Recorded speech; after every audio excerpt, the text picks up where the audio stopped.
Assalamualaikum warahmatullahi wabarakatuh. Saudara, dengan saya Edi Mulyadi dari Forum News Network FNN. Ini di sebelah saya ada jagoan kita, jagoan negara kita, ekonom senior, begawan ekonomi yang bilang begitu, Bang Rizal Ramli. Apa kabar Bang? Sehat Bang ya? Sehat. Alhamdulillah. Ini barusan ada press conference, Bang Rizal membackup Prodem, Pro Demokrasi, yang menggelar press conference persoalan Sentul City.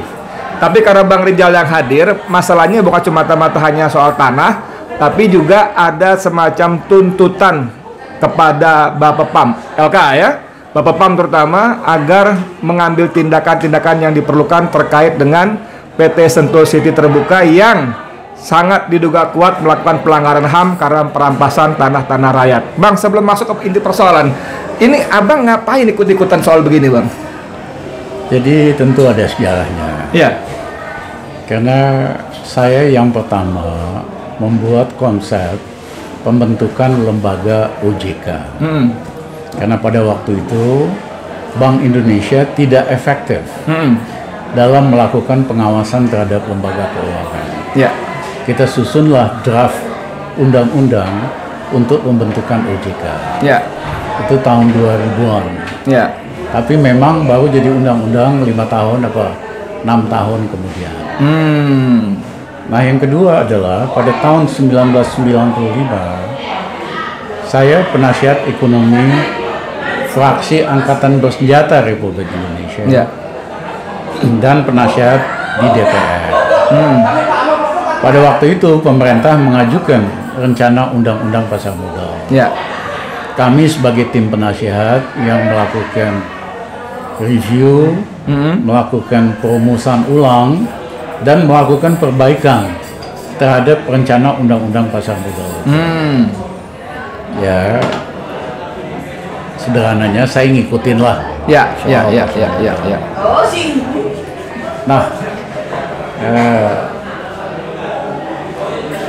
jadi ini kan semata-mata yang selama ini kita dengar adalah soal keadilan. Tanah rakyat dirampas. Nah ini nanti tadi satu soal, tapi Abang mulai masuk ke orang yang nggak kepikir sebelumnya nih, bahwa ini perusahaan adalah perusahaan yang terdaftar di bursa, telah melakukan praktek-praktek yang tidak GCG kan gitu Bang. Nah seharusnya Bapepam yang sebagai pengawas ini mengambil tindakan-tindakan yang diperlukan begitu kan? Jadi di seluruh dunia prinsip pasar modal itu nyaris sama. Ya. Yaitu perusahaan-perusahaan yang terdaftar di pasar modal harus memenuhi prinsip transparansi, keterbukaan, ya, akuntabilitas, ya, bisa mempertanggungjawabkan, dan governance atau tata kelola. Perusahaan-perusahaan yang melanggar prinsip-prinsip ini tidak pantas, tidak boleh terdaftar di pasar modal. Ya, karena mereka menggunakan uang rakyat ya, uang investor ya. Jadi dan keempat, belakangan adalah soal hak asasi manusia. Ya.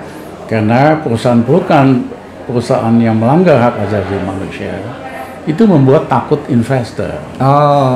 Ya, karena mereka bisa dituntut jadi pemilik saham dari perusahaan yang melanggar hak asasi. Ya kan? Nah, dalam hal ini PT Sentul City satu tidak transparan. Ya. Banyak sekali transaksinya yang tidak terbuka, ya, banyak menjual aset properti, ya, misalnya yang belum clean and clear. Oh, status hukumnya ya? Status hukumnya itu belum bersih, clear. Padahal menurut guideline dari Departemen Keuangan, pengalihan atau penjualan aset seperti tanah dan rumah harus betul-betul clean and clear. Ya, nah banyak sekali kasus dalam penjualan aset dan pengambilan alih aset di Sentul City itu tidak clean and clear. Ya. Ya, ada perusahaan-perusahaan yang udah beli aset di situ, ternyata sertifikatnya sampai hari ini nggak jelas. Oke. Nah yang kedua, Sentul City juga melanggar hak asasi, karena di dalam membebaskan tanah rakyat, dia menggunakan kekerasan, menggunakan preman, bulldozer buat menggusur rakyat, untuk istilahnya itu menakut-nakutin rakyat, sehingga ganti rugi ke rakyat itu hanya di bawah 30.000 per meter persegi, ya kan? Harusnya jauh lebih tinggi. Nah, pelanggaran hak asasi seperti ini akan membuat investor takut, dan lembaga pengawas pasar modal, Bapepam LK, harusnya menghentikan semua transaksi penjualan saham dari PT Sentul City. Oke Bang, ini soal konflik agraria nih Bang. Katanya Bang udah singgung-singgung soal cara menguasai dengan apa ya, melanggar HAM segala macam. Ya, tapi itu ada Komisi PBB yang mengatakan soal hak-hak tanah ini sering menyebabkan konflik agraria dan tidak melindungi hak asasi rakyat. Itu banyak kasusnya PBB compile.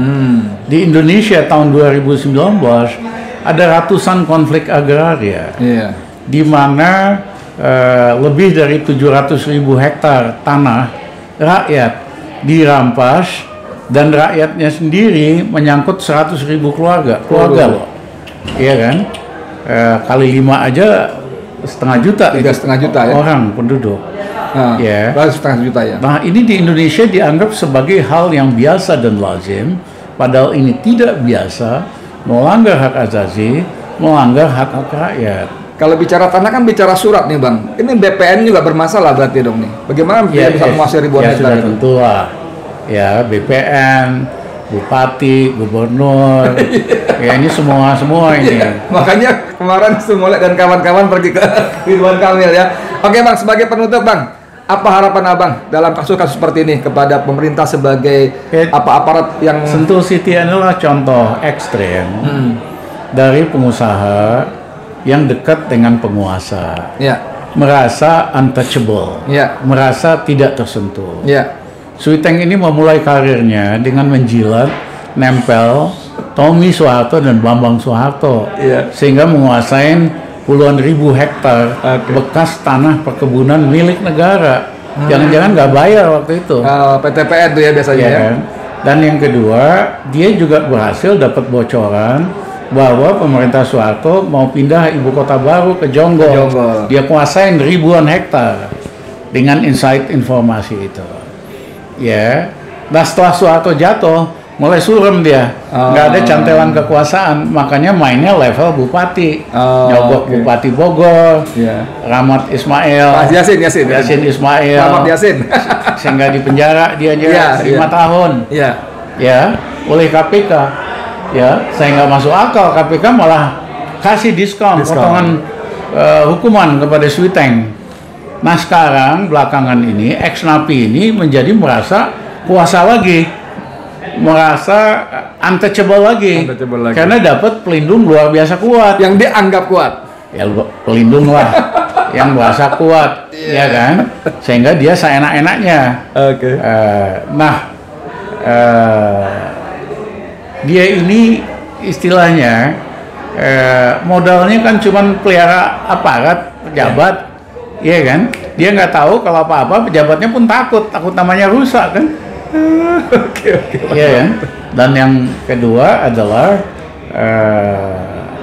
banyak transaksinya itu yang tidak benar, jual aset yang nggak clean and clear, kepada konsumen, kepada perusahaan.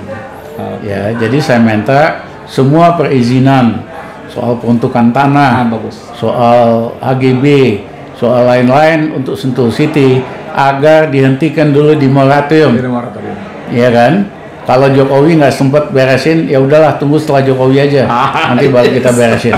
Terima kasih. Terima kasih Bang, terima kasih banyak. Saudara, demikian obrolan dengan jagoan kita Bang Rijal Ramli. Banyak pesan-pesan penting yang menjadi perhatian kita semua, khususnya para penguasa yang hidup fasilitasnya, gajinya dari uang rakyat. Jadi kalian harus bekerja untuk kepentingan rakyat. Begitu Bang ya? Ya. Makasih. Saya Edi Mulyadi. Assalamualaikum warahmatullahi wabarakatuh.